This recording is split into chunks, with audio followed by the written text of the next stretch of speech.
Mr. Greedy is Helpfully Heavy by Roger Hargreaves.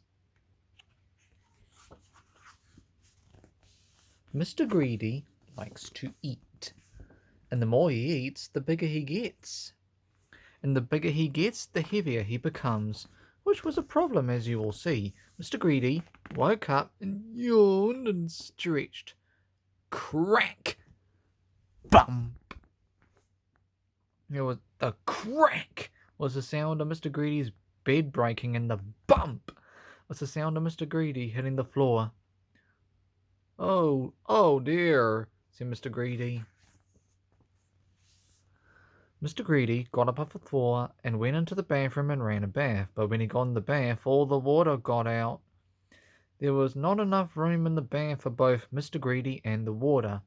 Don't, he said. Mr. Greedy looked at himself in the mirror. He had a wide mirror, but he was even wider and could not see very much of himself. Don't!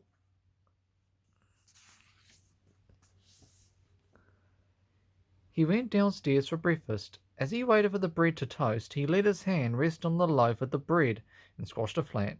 He even had heavy hands.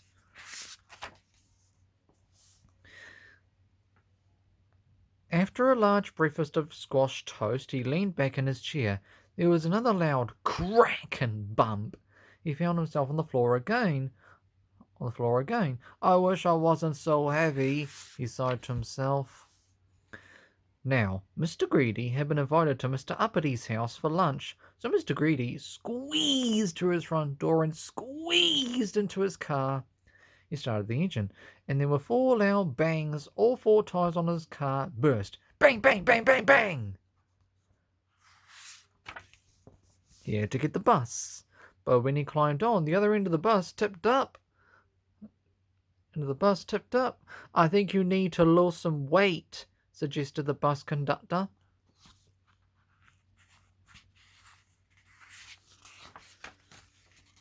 As the bus drove off without him, Mr. Greedy looked down at his large tummy. Oh dear, he sighed, not for the first time that day. Mr. Greedy had to walk all the way to Mr. Uppity's house. He was very tired and very hot and very hungry when he got there. Mr. Uppity lived in the biggest house in Big Town. Mr. Uppity was very rich. Mr. Uppity answered the door. Answer the door. What do you want? He demanded. Mr. Uppity was very rude. You invited me for lunch, said Mr. Greedy. Oh, yes, said Mr. Uppity. You'll have to wait. I'm very busy. What are you doing? Asked Mr. Greedy. Packing, answered Mr. Uppity, and went up to his bedroom. Mr. Greedy followed. Mr. Uppity's bedroom was full of suitcases, and every suitcase was overflowing. Mr. Uppity went round the room trying to close them, but they were so full it was impossible. Don't just stand there. Give me a hand, ordered Mr. Uppity bossily.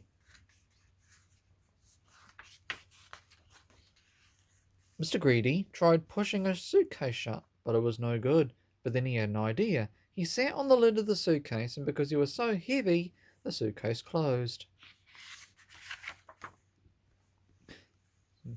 The suitcase closed. Brilliant, said Mr. Uppity. You can shut the rest. Mr. Greedy beamed. For the first time in a very long time, Mr. Greedy had found something useful that he could do.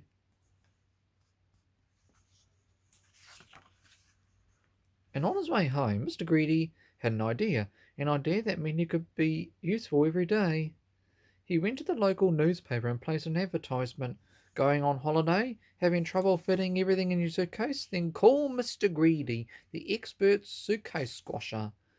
Mr. Greedy had found himself a job. He went home, ate a huge supper to celebrate, went to bed, and slept.